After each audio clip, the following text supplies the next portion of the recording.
Donc je considère le corps à trois éléments Z sur 3Z. Donc les éléments sont classe de 0, classe de 1, classe de 2, que je vais plutôt écrire classe de moins 1. Et ce corps à trois éléments, je vais le noter F3. On définit par ailleurs deux matrices I et J d'ordre 2. Donc la matrice I, c'est la matrice identité à coefficient dans F3.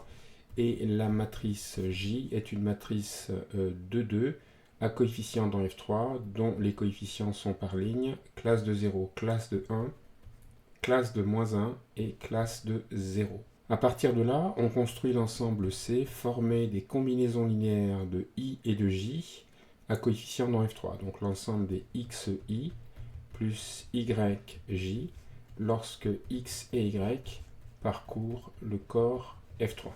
Dans un premier temps, on va montrer que C, muni des lois d'addition et de multiplication des matrices de 2, est un corps commutatif. Dans un deuxième temps, on va montrer que C est un corps à 9 éléments. Et pour ça, on sera amené à introduire l'application phi qui va du produit cartésien F3 croix F3 à valeur dans C et qui au couple XY lui associe la matrice XI plus YJ. Et on montrera que phi est une bijection. Et puis pour terminer, on s'intéressera au groupe multiplicatif de C, c'est-à-dire le groupe G, formé de C privé de l'élément neutre additif, donc la matrice nulle, munie de la multiplication. Et on s'intéressera à rechercher les éléments de G qui sont d'ordre 2 ou d'ordre 4. Et pour finir, on montrera que G est un groupe cyclique. J'ai rappelé la définition de C, c'est donc l'ensemble des combinaisons linéaires de la matrice I, qui est la matrice identité à coefficient dans F3, et de la matrice J, dont on voit l'expression ici. Alors il est clair que C est inclus dans l'anneau des matrices carrées d'ordre 2 à coefficient dans F3. Et on nous demande de démontrer que C muni de l'addition des matrices et de la multiplication des matrices de 2 est un anneau commutatif et unitaire. Donc en réalité, on va montrer que C est un sous-anneau de l'anneau des matrices carrées d'ordre 2 à coefficient dans F3.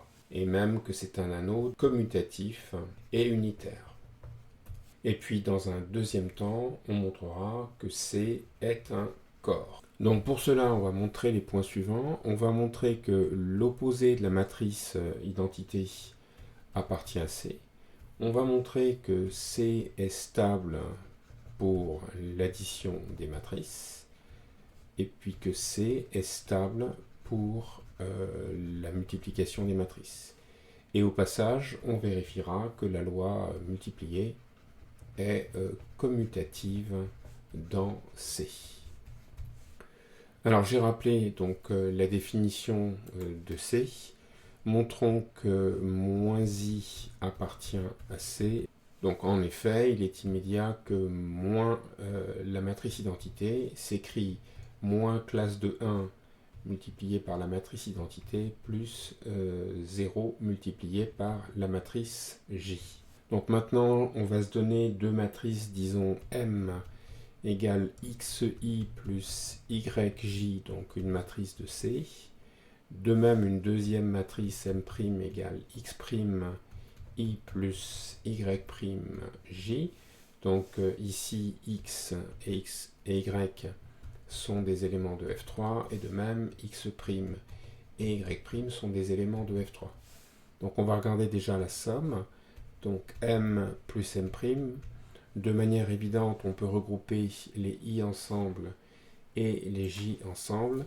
Ça nous donne donc X plus X' I plus Y plus Y'J. Et comme les coefficients de I et J sont dans F3, il est clair que la somme appartient à C. Donc pour montrer que MM' appartient à C, on a deux méthodes. Première méthode, en fait, on exprime M et M' comme des matrices de 2. Donc M, c'est XI plus YJ, Et en remplaçant, ça fait donc X matrice identité, plus Y matrice J. Donc en ligne, ça fait classe de 0, classe de 1. Et puis la deuxième ligne, classe de moins 1, classe de 0. Et lorsque je fais le calcul, eh bien, je vois que ça me donne la matrice suivante. Donc ici, ça nous fait X. Ensuite, là, ça nous fait Y dans la première ligne. Et puis, deuxième ligne, ici, je vais avoir Y multiplié par classe de moins 1 qui va faire moins Y. Et puis, je vais obtenir X multiplié par la classe de 1. Comme la classe de 1 est neutre, ça fait X. Bon, de la même façon, donc je peux calculer, je peux expliciter M'. Donc M' c'est X' I plus Y' J. Et donc ça me fait de la même façon la matrice en ligne X', Y' moins Y', X'. Et puis j'ai plus qu'à calculer le produit M' en faisant donc un produit ligne par colonne. Donc qu'est-ce que j'obtiens? Donc ligne XY par colonne X' moins Y', ça me fait X', moins Y'. Voilà, ça c'est pour la première ligne. Maintenant avec la deuxième colonne, ça me fait X, Y', c'est-à-dire donc lui multiplié par lui, plus Y, X'. Maintenant, je passe à la deuxième ligne, donc ça fait moins YX multiplié par donc, la première colonne qui est ici, ce qui me donne donc moins YX', plus X multiplié par moins Y', donc ça nous fait moins X, Y'. Et pour finir, ça nous fait donc moins Y, Y', plus X, X'. Maintenant, quand on regarde la forme de cette matrice, donc si j'appelle A ce coefficient, je vois qu'il est donc ici, et facilement je vois qu'il est là, puisque c'est la même chose. Et puis si j'appelle B ce coefficient, donc il est ici, et je vois que ici j'ai moins YX' qui est l'opposé de YX' ici, et puis moins XY' qui est l'opposé du premier terme. Donc j'obtiens bien ici moins B. Par conséquent, eh bien, je vois que M' a la forme requise, puisque M' s'écrit en fait AI plus BJ, où A et B sont des éléments de F3. Et donc ça me prouve que le produit M' appartient à C. Alors au lieu de faire un produit ligne par colonne, on peut tout simplement utiliser la distributivité dans l'anneau des matrices carrées. Donc quand je fais le produit M', ça fait XI plus YJ facteur de X' I plus Y'J, et je développe. Donc je vois que je vais avoir le produit des I ensemble, donc ça va faire XX' I. Ensuite je vais avoir J qui va être multiplié par I ici et puis là. Et donc, qu'est-ce que j'obtiens? J'obtiens plus X, donc multiplié par Y', plus YX', X, Y', plus YX', J. Et puis, j'ai un dernier terme qui provient du produit de YJ et de Y'J, et donc ça fait YY', J au carré. Donc, je vois que je suis amené à calculer J au carré, ce qu'on va faire maintenant. Donc, J au carré, la matrice J en ligne, c'est 0, 1, moins 1, 0, donc élevé au carré. D'après une formule du cours, donc ça me fait A2 plus BC, donc ça va me faire moins 1, moins classe de 1 par classe de 1. C multiplié par la trace, donc C c'est moins 1 et la trace est nulle. C'est pareil pour le coefficient symétrique, et puis là ça me fait D2 plus BC, ce qui fait donc moins classe de 1. Et donc je lis en fait que cette matrice c'est moins I. Donc finalement, quand je recalcule M', je vois que ici je peux remplacer par moins I et regrouper donc ces termes ensemble pour obtenir donc X, X' moins Y, Y' I plus X, Y' plus Y, X' J, qui qui vient donc d'ici et qui n'a pas changé. Donc là, je vois que mm' est une combinaison linéaire de i et de j à coefficient dans F3. Donc j'en déduis que le produit mm' appartient bien encore à C. Donc pour finir, on va montrer que la multiplication est commutative dans C. Donc il suffit de montrer que mm' est égal à m'm. Or, comment s'obtient m'm? Eh bien, il suffit de retirer les primes là où ils sont et d'en placer là où il n'y en a pas. Donc si j'échange ici prime et sans prime, eh bien, je vois que les deux facteurs de ce produit s'échangent, mais donc le produit est inchangé, c'est la même chose ici. Donc le terme qui est là est inchangé. Et puis si j'échange donc prime et sans prime, le xy' va devenir x'y. Et de la même façon, le terme qui est là va devenir le premier. Donc en fait, ces deux termes s'échangent, mais au total, le coefficient de j reste le même. Donc effectivement, mm' est égal à m'm. Donc tout ceci prouve que C, muni des lois d'addition et de multiplication, est un anneau commutatif et unitaire. Donc pour finir, on va montrer que C est un corps. Pour cela, il suffit de se donner une matrice M appartenant à C est non nulle. Donc le neutre additif de C, je vais le noter 0, indice 2. Et je dois démontrer qu'il existe une matrice M' appartenant à C, telle que le produit MM' soit égal au neutre multiplicatif, c'est-à-dire la matrice identité. Donc en voyant cette égalité, je me rends compte qu'il suffit de démontrer que M appartient à ce qu'on appelle le groupe linéaire, donc à deux variables sur F3, c'est-à-dire c'est l'ensemble de toutes les matrices carrées d'ordre 2 à coefficient dans F3 qui sont inversibles. Alors d'après un théorème d'algèbre linéaire, c'est exactement donc l'ensemble des matrices M appartenant donc à M2 de F3, tel que le déterminant de M soit différent de 0. Et dans ce cas, nécessairement, M' sera l'inverse de M. Donc si M est inversible, eh bien on calculera cette inverse. Donc je prends ma matrice M non nulle et je vais regarder si M est inversible. Alors M, c'est la matrice xi plus yj, mais comme on l'a vu tout à l'heure, c'est la matrice qu'on peut écrire, qu'on peut expliciter. Première ligne xy, deuxième ligne moins yx. Donc cette matrice est inversible dans l'anneau M2 de F3 si et seulement si le déterminant de M est différent de 0. Mais le déterminant de M vaut x2 moins moins, donc ça va faire plus y2, donc x2 plus y2.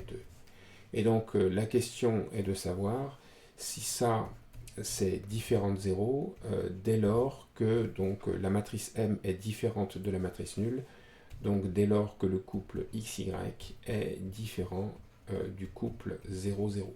Donc comme ici x et y prennent un nombre fini de valeurs et un petit nombre de valeurs, le plus simple c'est de faire en fait un tableau des x2 plus y2. Donc je vais faire varier dans la première colonne x, il peut valoir donc classe de 0, classe de 1 et puis classe de moins 1. Et puis y en ligne peut valoir pareil, classe de 0, classe de 1 et puis classe de moins 1. Donc on fait le tableau des x2 plus y2. Donc première ligne, x2 plus y2 va faire uniquement y2, donc ça fait classe de 0, classe de 1, classe de 1. Le tableau est symétrique par rapport à la diagonale principale, donc ici je vais avoir classe de 1 et classe de 1.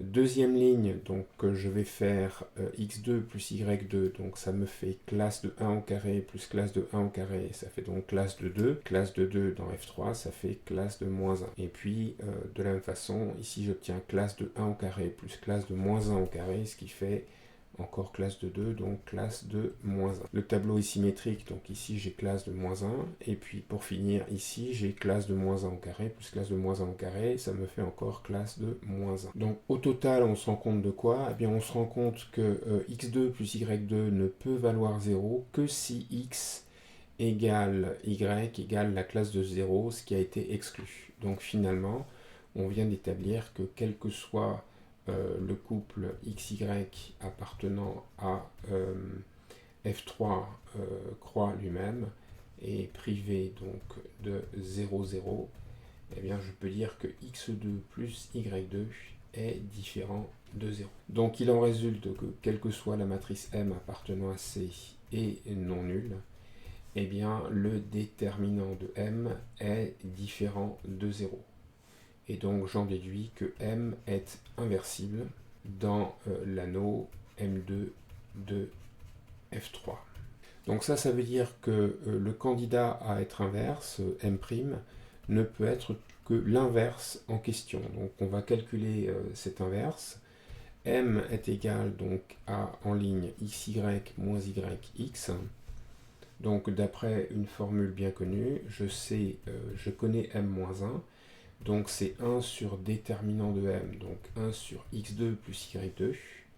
Et puis donc je calcule l'inverse avec la formule de la comatrice. Donc je sais que j'échange les coefficients diagonaux. Ici ils valent chacun x, donc ça ne change rien. Et je multiplie par moins 1 les coefficients non diagonaux. Donc le moins y devient y et le y devient moins y. Et si je réécris ça, je vois que la matrice s'explicite en x sur x2 plus y2 moins y sur x2 plus y2, voilà pour la première ligne, puis y sur x2 plus y2, et enfin x sur x2 plus y2. Donc je vois que si j'appelle le premier coefficient, première ligne, petit a, celui-ci petit a et celui-ci petit b, je vois donc la matrice à la forme suivante. Donc ici je reconnais deuxième ligne, deuxième colonne, je reconnais petit a, et à la deuxième ligne, première colonne, je reconnais bien l'opposé de B, donc j'ai moins B. Donc que vois-je? Eh bien, je vois que l'inverse de M dans M2 de F3, en fait, appartient à C. Donc ceci prouve que M a un inverse dans C, et donc on vient d'établir que C muni des lois plus et multiplié est en fait un corps commutatif. Maintenant, on va montrer que C est un corps à 9 éléments. Donc pour ça, on va considérer l'application phi qui va du produit cartésien de F3 par lui-même dans C et qui, au couple XY, lui associe la matrice XI plus YJ, ou pour être plus explicite, la matrice première ligne XY, deuxième ligne, moins YX. Alors, il est immédiat de voir que phi est un morphisme de groupe. Donc, le groupe qui est à gauche, c'est tout simplement le groupe produit du groupe additif F3. Et le groupe qui est à droite, c'est tout simplement le groupe abélien C muni de l'addition. Maintenant, on va montrer que phi est une bijection, est un isomorphisme. Donc pour ça, il suffit que je démontre que phi est injectif et surjectif. Alors regardons l'injectivité. Comme on vient d'établir que phi est un morphisme de groupe, il suffit de regarder le noyau de phi. Donc xy appartient au noyau de phi. Si et seulement si, donc phi de xy est égal au neutre additif de C, c'est-à-dire la matrice nulle. Mais en même temps, donc phi de xy, c'est la matrice x, y, moins y, x. Et donc j'en déduis à ce moment-là que c'est équivalent même à x par identification des matrices à x égale y égale 0. Et donc on a bien prouvé que le noyau de phi était réduit à l'élément neutre du groupe de départ. Et donc ça prouve que phi est injectif. Montrons maintenant que phi est surjectif. Donc je rappelle comment fonctionne phi. Au couple xy, on lui associe xi plus yj. L'ensemble d'arrivée, c'est C. Mais justement, par définition, C, c'est l'ensemble des combinaisons linéaires de i et de j. Donc phi est surjectif en fait par définition de C. Par conséquent, on en déduit que phi est une bijection et c'est une bijection entre l'ensemble produit F3 croix F3 et puis C. Donc, comme l'ensemble à gauche est fini, c'est le produit cartésien de deux ensembles finis, j'en déduis que l'ensemble qui est à droite est fini et que son cardinal, eh bien, c'est le cardinal du produit cartésien de F3 par lui-même. Or, je sais que le cardinal d'un produit cartésien d'ensemble fini, c'est le produit des cardinaux. Donc, ça me fait le cardinal de F3 au carré. F3 étant égal à Z sur 3Z, ça fait donc 3 au carré est égal à 9. Donc ainsi, on vient de prouver que C est un corps à 9 éléments. Maintenant, on s'intéresse au groupe multiplicatif du corps C, c'est-à-dire c'est C privé de la matrice nulle. Donc le cardinal de G, c'est le cardinal de C moins 1, donc c'est 9 moins 1, c'est 8. Donc on va chercher les éléments d'ordre 2 du groupe G, donc je vais appeler donc, M un élément de G et qui va être d'ordre 2. Donc je sais que ça s'entraîne que le carré de M est égal au neutre multiplicatif de C, c'est-à-dire la matrice identité. Alors j'aurais une option qui consisterait tout simplement à écrire M sous la forme x, y, moins y, x, donc où x et y sont des éléments du corps F3, à calculer M2 et puis donc à résoudre un système provenant de l'égalité M2 égale I. En réalité, on peut faire autrement et utiliser justement que les éléments M et I sont dans le corps commutatif C. Donc M2 égale I, comme I c'est le neutre. Bon, ben, je peux le voir comme M2 moins, alors I c'est I au carré, donc moins I2 qui est égal à 0. Et là, bien, j'ai une expression A2 moins B2, mais je suis dans un corps commutatif, donc A2 moins B2, eh bien, je sais que ça se factorise en A moins B, facteur de A plus B. Donc ça utilise la commutativité du corps. Donc ça se transforme en M moins I, facteur de M plus I, est égal à la matrice nulle. Mais en fait, la matrice nulle, c'est le zéro additif de C. Donc là, je vois que j'ai un produit de facteurs dans le corps C qui est nul. Donc comme C est un corps commutatif, c'est un anneau intègre, et donc je sais qu'un produit de facteurs est nul si et seulement si l'un des facteurs est nul. Donc j'en déduis que M moins I vaut 0 ou M plus I égale 0. Autrement dit, M est égal à plus ou moins I. Alors maintenant, est-ce que ces deux éléments sont d'ordre 2 ? Eh bien non. M égale I est d'ordre 1 puisque c'est le neutre de G. En revanche, M égale moins I est d'ordre 2 puisque M est différent de I. En effet, si moins I était égal à I, ça voudrait dire, donc en basculant tout à droite, que 2i est égal à 0, mais 2i, ça fait moins i, donc moins i qui vaudrait 0, et donc ça voudrait dire que i, la matrice identité, vaut 0, et ceci est faux. Donc m égale moins i est bien différent de i. Donc m est bien d'ordre 2. De la même façon, on va chercher les éléments d'ordre 4. Donc là, on ne va pas du tout envisager d'écrire m sous la forme xy moins yx et de calculer m puissance 4, puis de résoudre un système. Donc en fait, on utilise que C est un corps commutatif et on transforme l'expression m4 égale i de la manière suivante. Donc ça, c'est équivalent à m4 moins i est égal à 0, la matrice nulle. Et ça, en fait, on peut le factoriser toujours à cause de l'identité A2 moins 2 qui est égal à A moins B facteur de A plus B et qui est valide dans un corps commutatif. Donc ici, comme M4 c'est M2 au carré et que I c'est I au carré, j'obtiens donc que j'ai le produit M2 moins I facteur de M2 plus I qui est égal à 0. Comme C est intègre, comme précédemment, je déduis que M2 est égal à I ou que M2 est égal à moins I. Donc si l'ordre de M c'est 4, ça veut dire que M4 est égal à I, et donc ça veut dire que M2 est égal à I ou M2 est égal à moins I.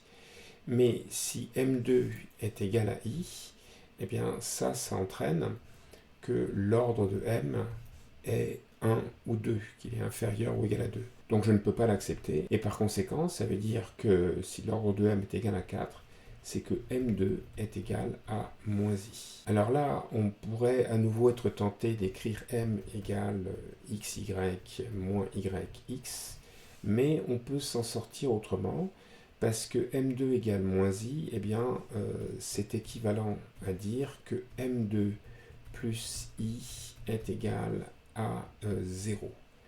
Et l'idée, c'est à nouveau de passer par l'identité remarquable A2 moins B2 égale A moins B facteur de A plus B. Donc en fait, on va réécrire M2 plus I comme étant M2 moins I qui est égal à 0.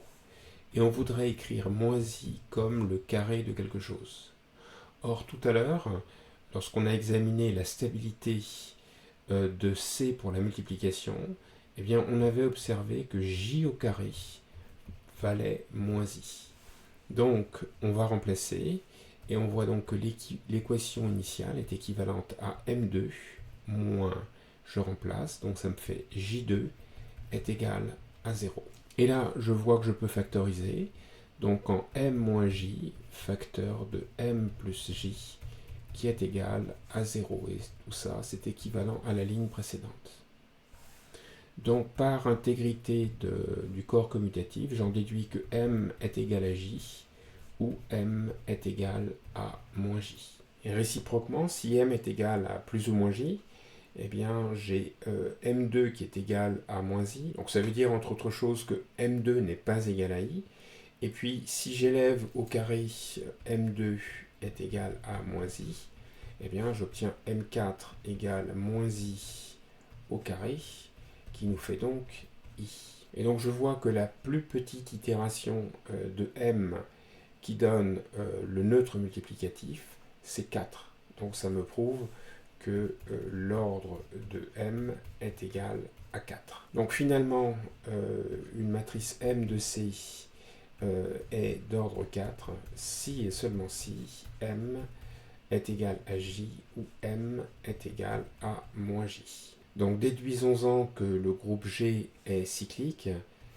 Si on fait le bilan de l'ordre de M, alors l'ordre de M, une matrice donc appartenant à G, peut être donc forcément l'ordre de M va forcément d'après un corollaire du théorème de Lagrange diviser donc l'ordre de G qui est 8. Donc cet ordre ça peut être 1, 2, 4 ou 8.